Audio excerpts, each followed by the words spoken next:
with political violence of this caliber. But it's okay, as he told me, he said, did you call a press conference? I said, no, the men don't make a fuss about it. So me too, I'll just put out a press statement and go to the hospital and we continue. And I must say, I got the ticket, he didn't. Um, so I want to talk to the interns. And my speech, or rather my presentation, is the reality of our legislative deficit. We cannot talk about responsive governance if we ignore who is missing from the table. Inclusive representation means that the laws we pass must reflect the lived experience of all Nigerians, especially women, youth, and persons with disabilities. Right now, we're operating with a massive deficit. Women make up nearly half of our population, yet they represent less than 4% of the 10th National Assembly. Out of 109 senators, I am one of only 4 women. Globally, the Interparliamentary Union ranks Nigeria 180th out of 185 countries for female representation and inclusion. We are at the very bottom in sub-Saharan Africa. Why does this matter to you as interns? Because bills dealing with healthcare, education, sexual violence, youth employment, and child welfare carry different weight when those directly affected have a vote. Closing this gender gap isn't tokenism, it's an economic lifeline. Research proves that achieving gender equality could expand Nigeria's economy by as much as $229 billion. Why does responsive governance actually mean? What does it actually mean? Governance is responsive only when it answers the immediate cries of the populace. For us in the FCT, it means protecting public spaces, improving basic education, responding directly to community needs. For a legislator, responsiveness means listening before lawmaking, constantly engaging constituencies through town halls so that bills are born from the people's needs, not political whims. Oversight with empathy, ensuring that the funds we appropriate in the budget actually clear the paths for youth empowerment and protect vulnerable women.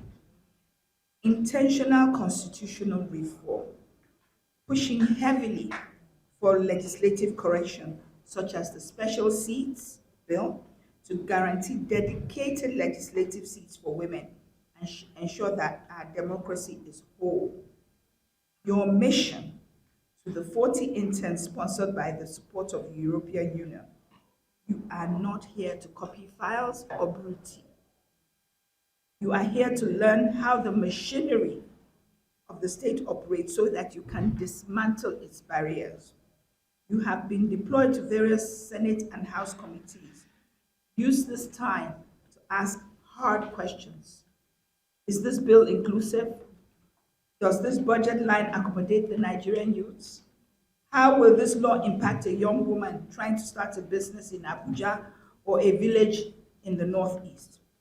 In conclusion, I tell you that true democracy cannot be run by proxy. We cannot build a responsive nation if the majority of its citizens remain spectators. As you start your orientation today, remember that you are carrying the hopes of millions of young Nigerians who deserve a more transparent, empathic, and inclusive government. Learn the rules, understand the system, and prepare yourselves to lead. Thank you, congratulations, and let's get to work. I have been thinking and thinking and thinking, how do we get more inclusive governance, legislation, whatever? I've come to the conclusion that there's only one place we really need to attack. parties, we need to, as long as women and youths are not on the ballot, they cannot be voted for. And they are not going to be on the ballot in this election. I have to tell you that most parties have the attitude that if a position is they are competing for a position, they ask the woman to leave it for the man. This is not good enough. I spoke to my party about gender inclusion. They actually offered for out of the 3 senatorial seats, one must be a woman from each state. The problem is the women are scared, they're not coming out. That's the truth. I have been looking for women who will actually come out and run. There are many who are capable. I have asked, please run for House of Rep, run for this, and they say no. So we also must be prepared to be included. And we cannot, it takes a certain amount of courage to run. I will not tell you that I'm not scared. There are times I feel like saying, guys, I've had enough, but I can't do that. And just like I cannot do that, you cannot do that also. Thank you. To say this part of the country you are good in doing agriculture, this part of the country you are good in manufacturing finished goods, this part of the country you are good in putting equipment to manufacture the goods. Everybody should have the right. If you go to China, you go to this province, they tell you, oh, this province is specialized in making machineries for video or for television. You go to the other province, they say this province is known for making corn and rice. You go to the other province, they say it's specialized in making tom. So God have created us in different languages, different attitudes, different hard work, different things we need to pursue. It depends on us to come together and work as young people.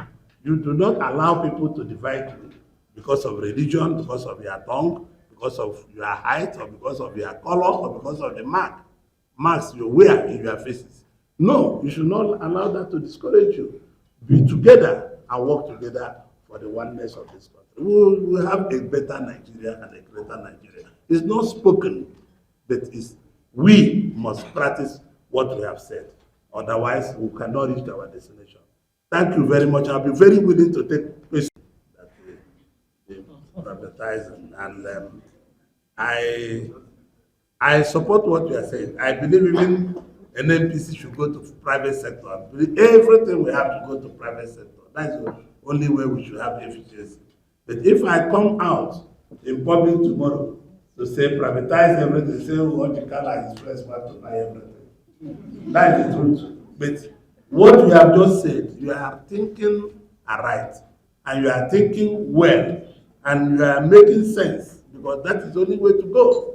Because you go to London, you go to the US, you go to everywhere, people don't even know who their governors are, because the engine of the countries are the private sectors.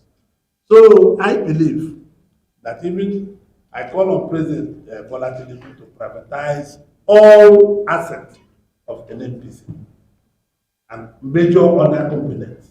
People will get angry, people will say, why do you call for this? It is right. Because you cannot have 2 refineries or 3 refineries, they are not working. You put 1.5 billion in it, they say it's not working. They put this in it. On Southeast Development Commission, I'm the chairman, but nothing has been done there. There's no money, there's nothing, they've not taken off. So I'm still waiting for them to take off. What I can do as a person and guidance, I'm not the one going to run the commission. Our job is to just do oversight. My colleague can also say that I'm right. Our job is not to interfere in day-to-day running of ACDC.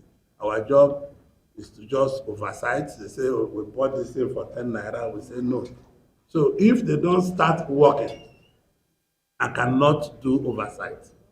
It's only when they start working, you can now hear